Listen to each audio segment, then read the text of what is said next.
Hello folks, how y'all doing today? Now folks, once again, I believe I've already mentioned this, but now in my comments section here at YouTube and in my blog and generally every place that I have any control over it, I will simply memory hole you if you come and attempt to, one, insult me. Why would I allow you to insult me through such a cowardly means? Two, try to backbite on me. That is, try to steal my ideas while you put me down like I'm some kind of white trash and you think that you're, the Snob Hill folks in town. Won't have that either, blue-bellied carpetbagger. And three, mindless trolling hatred, whether it's from the left or the right. I simply ain't going to allow any of those things now, folks. Now, folks will say to me, but free speech. And I'll say, I wasn't at that meeting, and I'm not going to allow people to say bad things about me while they piggyback my own efforts. Simply not going to have it. You can say, oh, I'm a coward. Yeah, well, okay. That's funny because all of these media outlets, they censor the same way. The government censors people like me right from the narrative.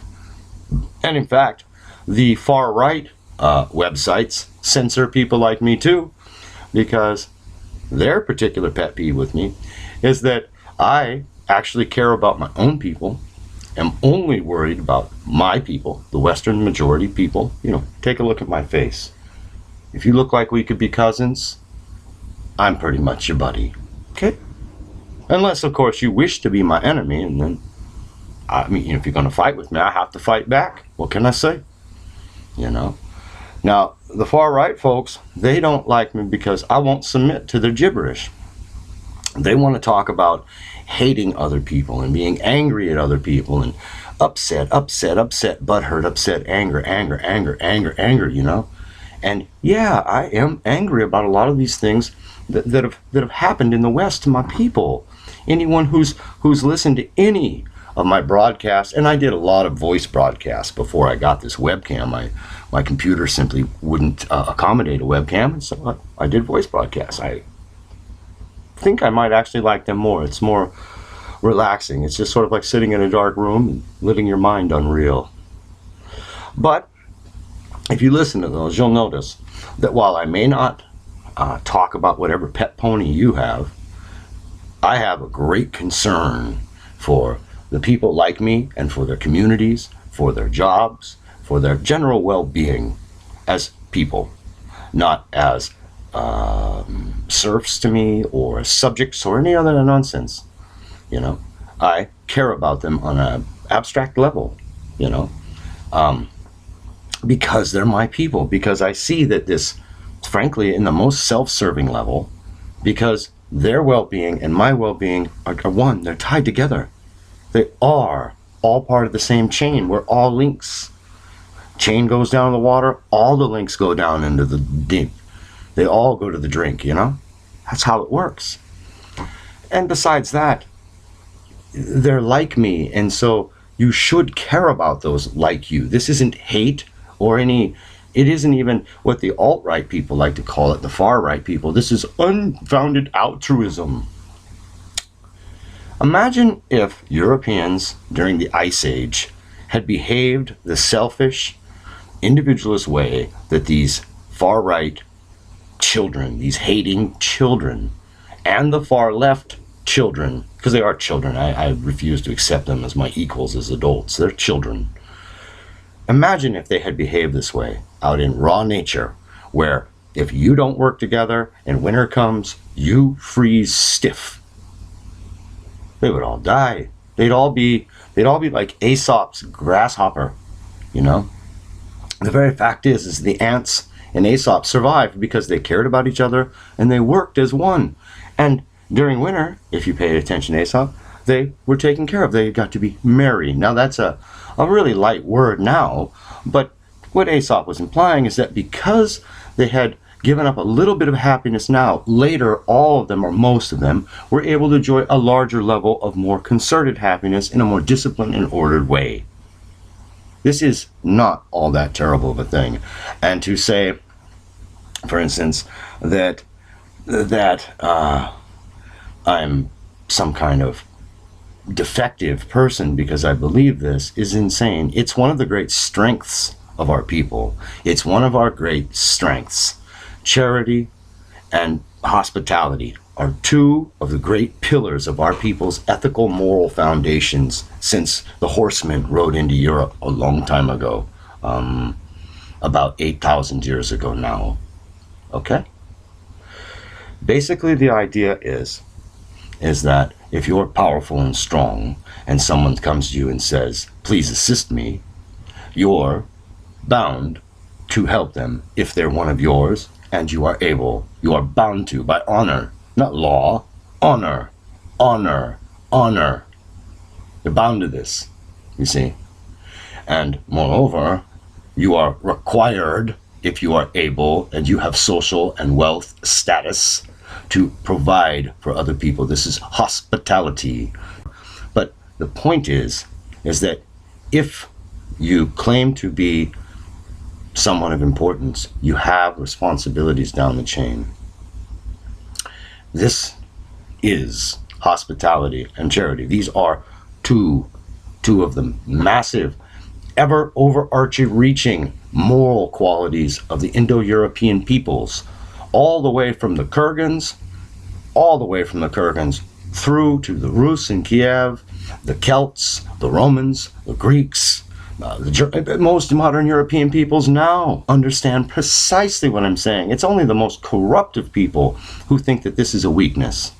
Now, have our corrupt and treasonous Judas goat rulers in the West attempted to subvert this good trait? Absolutely they have. They've attempted to exploit it.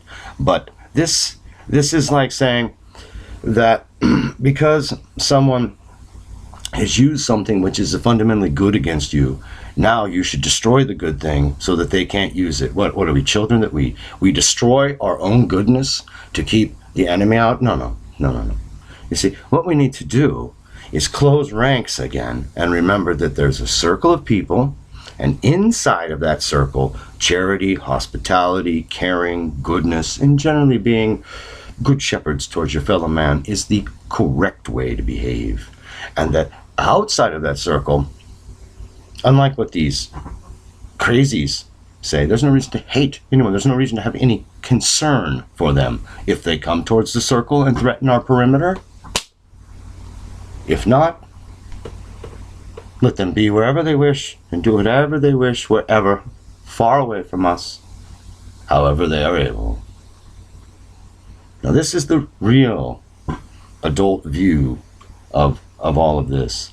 You see, we Western peoples are being thumbed down because we're selfish, individualist haters of our fellow man. We hate our communities. We hate the people around us.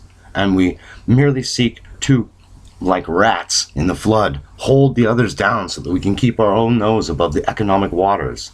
Well, this is no good. And again, I've had to fight myself personally one hell of a battle against both the left, PC, and the phony, empty, far right and conservative right, the cuck right, as well as the fringe right, who are all fake. They have no use to the common person. When they speak, the average person can see that they're lying, you know.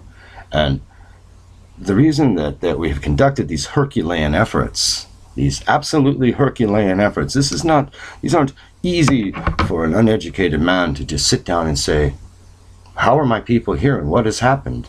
You know, I have no education, you must understand, right? And, you know, the reason for this is because, 1, I care about me. 2, I care about my family. 3, I care about my family and how they interact with the community. See, I was born in a little town, and I remember what an actual community, a real community, that's Gemeinschaft in German, a real community is, okay? And from there, I have an inset, you might even call it in-programmed belief from when I was young, I was taught these idealistic beliefs in goodness, honor, justice, right? Okay. From school, and also I had these books on fantasy fairy tales, and they were high idealism from the Victorian age. What do you want me to say? They polluted my mind with idealism and goodness. Oh no. And because of that, I'm willing to fight this fight. I will fight it for as long as I have, and to have made it this far. The thing I'd like to point out the most is if we're actually going to bring on the common people and open them up so that they'll trust, what we're saying to them, perhaps not acting as though we hate them, their traditions, their values. This would be useful, Now, this isn't to say that the common people are utterly correct. Now, they've been taught a whole bunch of horrible prol-think by the system, but it's simply a matter of patiently saying, look, this is not correct. And this is, calmly, not treating them like sheep, not treating them like slaves, just treating them like brothers and sisters and cousins and nephews and fathers and aunts and uncles who have been deceived by a great deceiver and who believe lies and who must be brought to the light of truth. Now, the fact is that love, charity, hospitality, kindness, goodness will affect this end better than all of the anger and the angst in the world. Even if the anger is justified, it still does no purpose when it's simply allowed to fume and boil and toil and rumble. It must be harnessed, and then it can be used for the purpose of the common good. Thank you.